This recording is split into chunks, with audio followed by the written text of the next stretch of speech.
দিন আমরা পার করলাম। এই দিনটি নিয়ে আমি কথা বলতে চাই খুবই সংক্ষেপে। আওয়ামী লীগ দেশ থেকে পালিয়ে গিয়েছে 15 মাস আগে। প্রধানমন্ত্রী সহ বাংলাদেশে যত মন্ত্রী ছিলেন এই সময়, মন্ত্রী, এমপি, নেতা, পার্টি নেতা, মসজিদের ইমাম পর্যন্ত, খতিব পর্যন্ত, সেই আওয়ামী লীগ গতকাল লকডাউন দিয়েছিল। শাটডাউন মানে টোটাল লকডাউন, কমপ্লিট লকডাউন। এত ব্যস্ত হয়ে গেল প্রশাসন, আমরা তো বিরক্ত হয়ে গেলাম। আমি পাবনা থেকে আসবো পরশু রাত্রে, এটা জালসা শেষ করে যখন আমি রওনা দেবো তখন ঢাকার থেকে একজন ফোন করে বললেন, হাবিব ভাই রাতের বেলায় আপনি রওনা দিয়ে। কেন? ঢাকার অবস্থা খুবই খারাপ, বাসে আগুন দেওয়া হচ্ছে, যেখানে সেখানে ককটেল মারা হচ্ছে।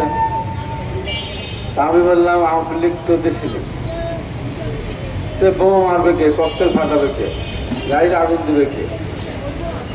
তারপরে আমি রওনা দিলাম। আমার সাথে আমার ভাই জাহাঙ্গীর, ওকে বললাম যে কী করবো জাহাঙ্গীর, যাবে না সকালে? ভাই চলেন রাতেই যাই। তা আমরা ফিরি হয়ে আসলাম। আসার পথে মাটিগঞ্জের চেকপোস্টের সামনে পড়লাম। গাড়ি চেক করছে, নামের বাইক পৌঁছে দিলাম, পর নামা লাগলো না। আমার কাছে মনে হয়েছে আওয়ামী লীগ দিল্লিতে বলে লকডাউন দিয়েছে আর বাংলাদেশে আমরা পালন করেছি। আমরাই বোমা মেরেছি আমার মনে হচ্ছে, আমাদের এতদূর থেকে দু একটা জায়গায় ধরাও করছে। নাম বলতে চাই না, বললে তো আমার করে এমনিই রাখ। সারা পৃথিবী থেকে তারা যেখানে আছেন বলছেন আবদার গালি দেয় আমাকে। তারপরে বলবো, চট্টগ্রামে আমাদের প্রার্থীর উপর হামলা হলো, একজন মারা গেলেন। সাথে সাথে প্রচার হলো বিএনপি দুজনের কারণে কমিশন পায়নি, তারা গুলি করেছে। পরবর্তীকে পর্যায়ে দেখা গেল না, ওরা শিবিরের কর্মী। সত্য না মিথ্যা? সত্য। এনসিপি অফিসের সামনে বোমা হল, সেখানে ধরা পড়লো সেটাকে শিবির। এটা সত্য না মিথ্যা? অনেক জায়গায় বাসে পেট্রোল বোমা মারতেছে, সেখানে ধরা পড়ছে যে সেখানেও কে? শিবির। আমার মনে হয় আওয়ামী লীগ দিল্লি থেকে লকডাউন ঘোষণা করেছে আর বাংলাদেশে শিবির সেটা পালন করছে। কোনো কোনো ক্ষেত্রে আমাদের পুলিশও সেখানে ভূমিকা রাখছে বলে আমার কাছে মনে হয়। কারণ যখন আমাদের এসএম জাহাঙ্গীর উত্তরা নির্বাচন দলের উপনির্বাচন, ভোট কেন্দ্রে যেতে দিলাম, ভোট তুলতেও দিল না। বিকাল 4টার সময় দেখলাম ঢাকাতে বিভিন্ন জায়গায়, এই পল্টন, গুলিস্তান, বিভিন্ন 8 জায়গায় বাসে আগুন দেওয়া হলো। আমরা ভেবেও পেলাম না আগুনটা কিভাবে দেওয়া হলো। পরবর্তী সময়ে প্রমাণ হলো আগুনটা পুলিশ দিয়েছিল, আমাদের লোক দেয়। এখন যদি এই খেলা চলে তাহলে দেশটা কোথায় যাবে? তাই আজকে এই চালক দল এখানে সময় দেখেছে, তাদেরকে ধন্যবাদ জানাচ্ছে। ধরো তারা বাস, ট্রাক, টেম্পো চালায়, দেশত্ববোধ আছে এবং তারা মনে করছে যে এটা উপযুক্ত সময়, উপযুক্ত কর্মসূচি, সেজন্য তাদেরকে আরেকবার ধন্যবাদ। এখন কথা হলো বাংলাদেশ যাবে কোন পথে? আমাদের নেতা যারা তারেক রহমান বলতেন ফয়সালা হবে রাজপথে। যখন এই স্লোগানটা আসলো, তারেক রহমান দিলেন, তখন অনেকে মনে করলেন এবার কি ধরনের স্লোগান। কিন্তু পরবর্তী সময় দেখলাম যে রাজপথেই ফয়সালা হবে। এখন তারেক রহমান বলেছেন দিল্লি না দিল্লি, ঢাকা ঢাকা। এখন এখান থেকে কেউ কেউ স্লোগান দেয় দিল্লি না লন্ডন না, মনে মনে বলে পাকিস্তান পাকিস্তান। তারা আজকে স্বপ্ন দেখছে বাংলাদেশের রাষ্ট্রে ক্ষমতায় যাবে। গতকাল তত্ত্বাবধায়ক সরকারের প্রধান উপদেষ্টা ডক্টর ইউনূস স্যার কালকে উনি ভাষণ দিয়েছেন, ভাষণে বলেছেন এবং রাষ্ট্রপতি আদেশ দিয়েছেন। রাষ্ট্রপতি সর্বমোট ক্ষমতার অধিকারী সংবিধান বলে। আদেশ তো রাষ্ট্রপতিকে নিতে হবে, প্রধানমন্ত্রী দিতে পারবেন না। এই জ্ঞানটুকু যাদের নেই, রাষ্ট্রপতি আদেশ দিয়ে নাকি জুলাই সনদকে কলঙ্কিত করেছে, রাষ্ট্রপতিকে যা তা বলে গালাগালি করছে। রাষ্ট্রপতি আদেশে না দিত, তাই কালকে ডক্টর ইউনূস স্যার যে ঘোষণা দিলেন বা ভাষণ দিলেন সেটাকে পরিপূর্ণ হতো। এই জ্ঞানটুকু যাদের নেই, তারা আজকে বাংলাদেশকে চালাতে চায়। এমন এমন কথা বলে যে বেল গাছের বেল কাঁচা রইলেও পড়ে যাবে তাদের কথা ছাড়া, এত ধার কথা। বিএনপি নিয়ে এমন এমন কথা বলে। 8:30 মাস চা খেলো, লাঞ্চ করলো, এসির মধ্যে থাকলো, খোল গল্প করলো, সেখানে পিয়ার কোনো কথা উঠলো না। যখন একটা জায়গায় জাতি আসলো, হঠাৎ করে দেখলাম পিয়ার ছাড়া নির্বাচন হবেই না, হতে যাওয়াই যাবে না।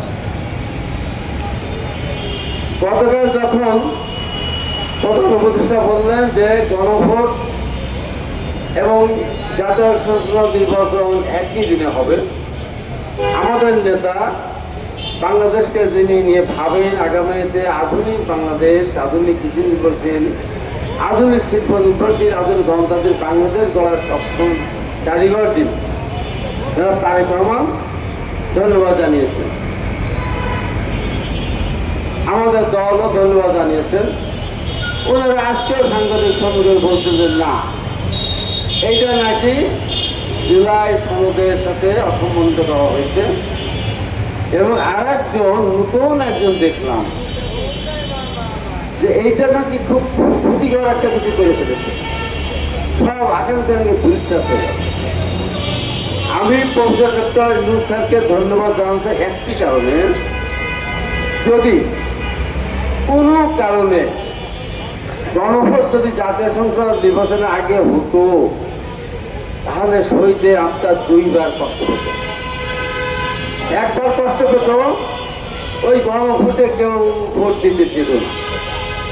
টাকা 2-2.5 কোটি খরচ করে হোক, কিন্তু ভোট কেন্দ্রে কেউ যেত না। কার আমার টাকা পড়েছে আমি তো বুঝি না, আমি বুঝি না অত, আমি এটা বুঝি হানা ভোট একটা বিষয়ের উপর হয়। এখানে 48-84টা বিষয় আলোচনা করবে, 48টার উপরে আলোচনা হয়েছে, কেউ নোট অফ ডিসেন্ট দিয়েছে। আমি কোনটাতে হ্যাঁ বলবো, 20টা মানি আর 30টা না মানি বা 24টা না মানি।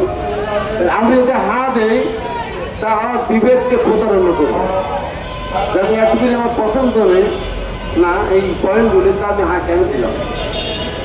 আবার যদি আমি না দিই, এর ভিতরে অন্তত 10টা যদি আমার পছন্দের, না যদি দিই তখন বিবেকের সাথে প্রতারণা করবো।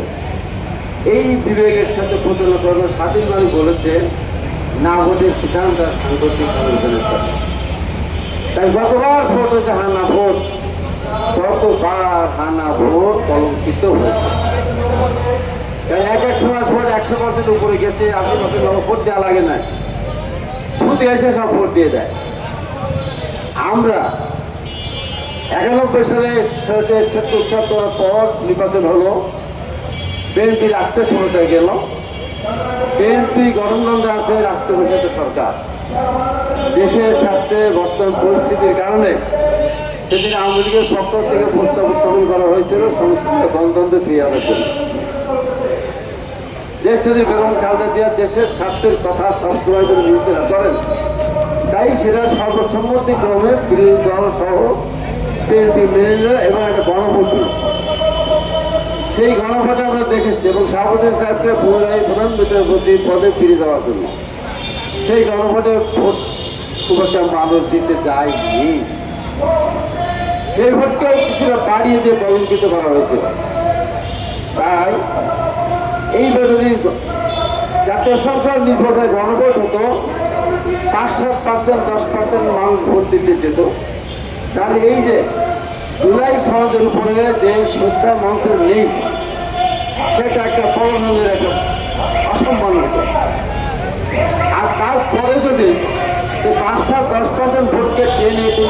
ফুলদাসের কাছে যদি আমরা নিয়ে যেতাম, তাহলে আওয়ামী লীগের 18 সালের 24 সালে রাতের ভোটের মতোই হতো।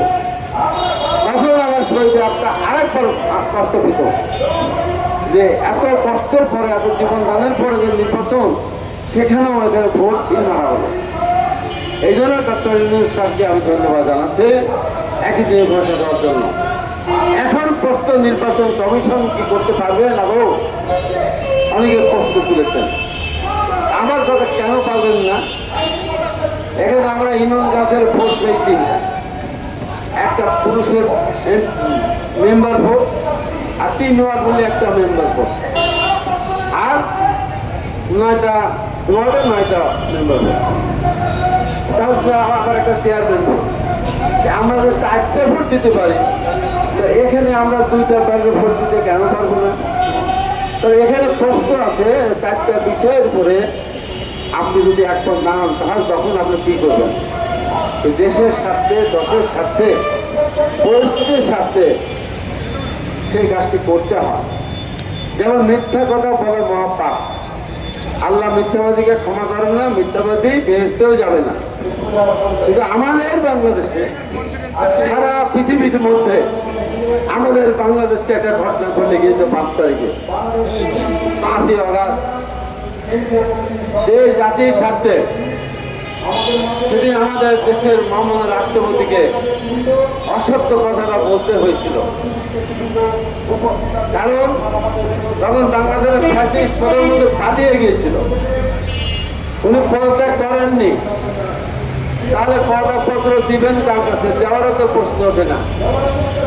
দেশ জাতির সাথে বিশৃঙ্খল জাতিকে ঐক্যবদ্ধ করার জন্য, দেশকে সাংগঠনিক ধারায় বজায় রাখার জন্য রাষ্ট্রপতি সেদিন 3 বাহিনী প্রধানকে পিছনে রেখে জাতির সামনে অসত্য কথাটা তুলে ধরলেন।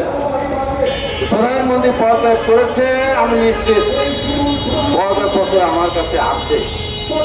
এটা জাতির স্বার্থে এই কথাটা বলেছিলেন। পরবর্তী সময় মন্ত্রী রহমান যখন তাকে জিজ্ঞাসা করলেন, স্যার আমি তো বই লিখবো, পদত্যাগপত্রের মধ্যে কি আছে আমি জানতে চাই, তখন উনি বলেছিলেন আমার কাছে তো কোনো দালিলিক প্রমাণ নেই। এটি সেদিন মন্ত্রী রহমান এসে বলল, রাষ্ট্রপতি মনে করেন এখনো শেখ হাসিনা প্রধানমন্ত্রী আছেন, পদত্যাগ করার নাই, এখনো শেখ হাসিনা। এই নিয়ে বিভিন্ন জন এনসিপি, যেমন হাসান চৌধুরী, হাসান থেকে শুরু করে রাষ্ট্রপতির বিরুদ্ধে লাগলেন, তাকে পদত্যাগ করতেই হবে। একবার ভাবলেন না রাষ্ট্রপতি পদত্যাগ করলে সাংবিধানিক শূন্যতা সৃষ্টি হবে। এই কথাটা যারা বোঝে না, এই জ্ঞানটুকু যাদের নেই, তারা দেশ পরিচালনা করতে চায়, দুঃখের আত্মতা কোথায়? যারা স্বাধীনতার বিরোধী, তারা দেশকে স্বীকার করেনি, এখনো স্বীকার করেনি, এখনো বলে আমরা মুক্তিযুদ্ধে অংশগ্রহণ করিনি, তবে আমরা এক পাকিস্তান রাখতে চেয়েছিলাম। এটা চোখের কিছু বড় কিছু ব্যাপার না।